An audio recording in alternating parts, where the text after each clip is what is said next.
Madam C.J. Walker was the first self-made female millionaire in America. She trained and employed over 20,000 women, her famous Walker agents, teaching them how to sell, how to lead, and how to become independent business women. Her company gave thousands of black women professional and financial power at a time when racism and sexism blocked nearly every other opportunity for them. But incredibly, she started life with almost nothing. Early life and hardship. Madam C.J. Walker was born Sarah Breedlove in 1867 on a cotton plantation in Delta, Louisiana, the first child in her family born into freedom after the Civil War.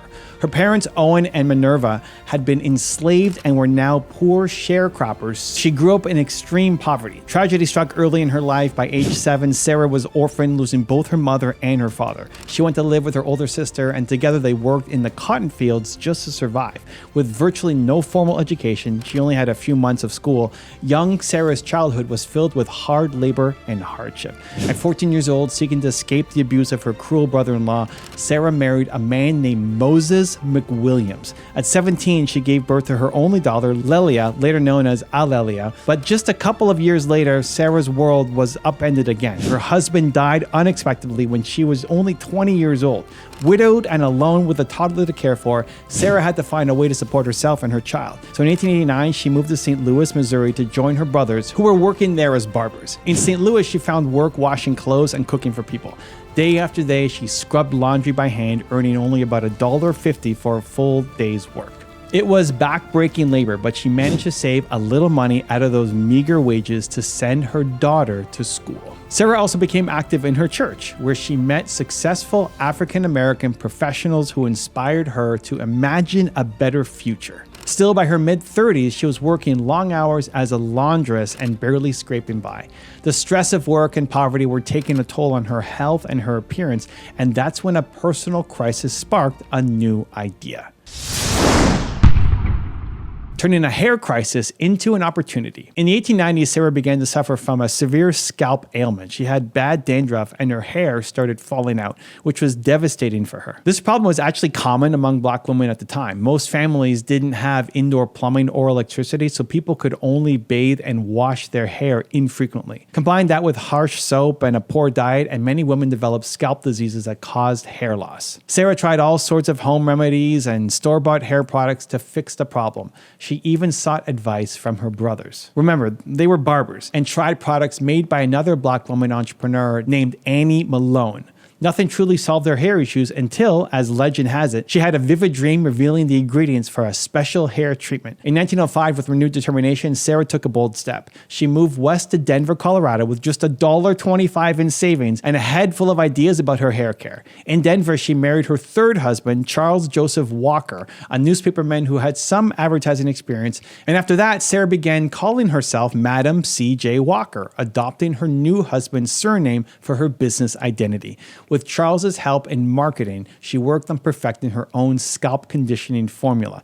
The result was Madam Walker's Wonderful Hair Grower, a product she claimed was formulated from her dream and could heal scalp problems and promote hair growth. Madam Walker started by selling her Wonderful Hair Grower and other treatments door-to-door to black women just like her, women struggling with hair loss and hygiene issues. She traveled for more than a year across the South and Southeast, going door-to-door, even giving live demonstrations of her products in churches and lodges to win customers. Imagine this determination. She was in her late 30s, carrying her supplies in a satchel, knocking on doors, and persisting despite every rejection. Her warm personality and the fact that her product truly worked won people over one by one. By 1908, Madam Walker's hard work was paying off. She opened a beauty training school in Pittsburgh, which she named Lelia College after her daughter, to train women in her growing Walker system of hair care and sales. In 1910, she moved her operations to Indianapolis, then one of America's industrial hubs, and built her first factory there to mass produce her hair products. From a one-woman startup mixing ointments in her kitchen, Madam C.J. Walker had grown into the president of a thriving manufacturing company in just a few years. Also, if you want to take real action out of this video, I made a free worksheet just for you. It covers the top lessons from today, gives you space to write down your biggest takeaways, and helps you build a simple action plan. It's 100% free. Just click the link in the description to go check it out. I'll see you there. Believe. building a beauty empire and empowering others. So as her business expanded, Madam Walker never forgot the struggles of the women she aimed to serve. She hired and trained an army of saleswomen whom she called Walker agents to sell her products around the country. She set up training programs and taught these women not only how to use and sell the hair care products, but also how to budget their finances, to build their own customer networks, and essentially run their own business. By 1917, her company had trained nearly 20,000 Black women as agents, nearly all of them former maids, cooks, laundresses, and farm workers who suddenly had a new path to earn a decent living. These agents could make a substantial income for the time. In fact, a top Walker agent might earn as much as $20 to $25 a week selling hair products at a time when many Black women were stuck earning about $2 a week from domestic work. Madame Walker was offering economic independence on a scale that was unheard of for Black women then. As she later explained, "I'm not merely satisfied in making money for myself. I am endeavoring to provide jobs for hundreds of women of my race." Madame Walker also instilled in her agents a sense of pride, professionalism, and community service. She understood that her mission was about more than just hair care. It was about lifting women up.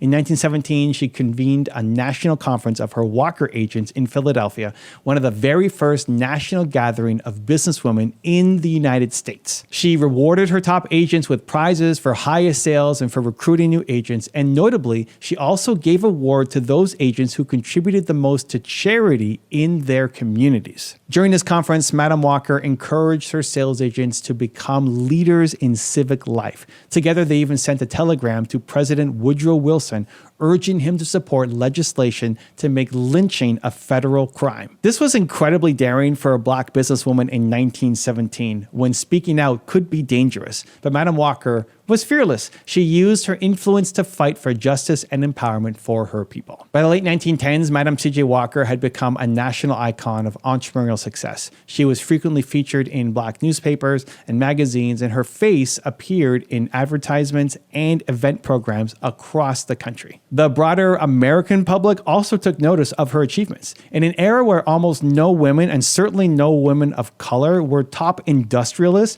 Walker really stood out. She's recorded in history as the first female self-made millionaire in the United States. And at the time of her death in 1919, she was widely believed to be the wealthiest African-American woman in the country. She owned luxurious properties, including a mansion in New York called Villa Lawaro, and employed thousands of people. But perhaps more important than just her personal wealth was how many others she helped uplift.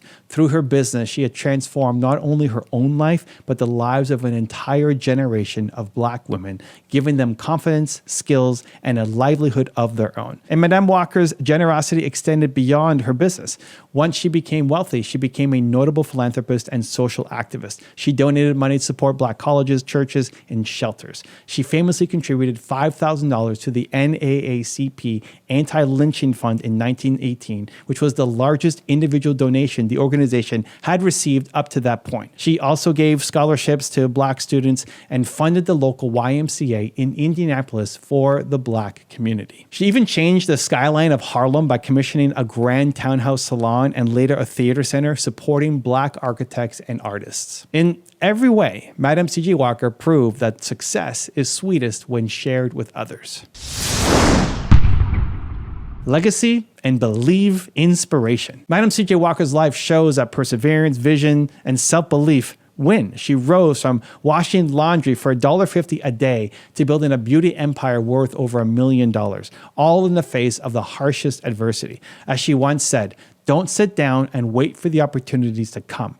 Get up and make them." These were not just words for her, they were how she lived. When society offered almost no opportunities, she created her own. When doors stayed closed because of who she was, she built her own door and she walked right through it. So, if doors aren't opening for you, remember that you still have time. Take inspiration from Madame C.J. Walker's example. Get up and make your own opportunity. Believe in yourself and keep pushing forward no matter the odds. And congratulations, you're one video closer to who you're meant to be. Believe. For some more incredible Madame C.J. Walker motivation, check the video right there next to me. I think you'll love it. Continue to believe, and I'll see you there. Today we're going to look at how a young woman who was born into a slave family went from that to becoming the first self-made millionaire in America.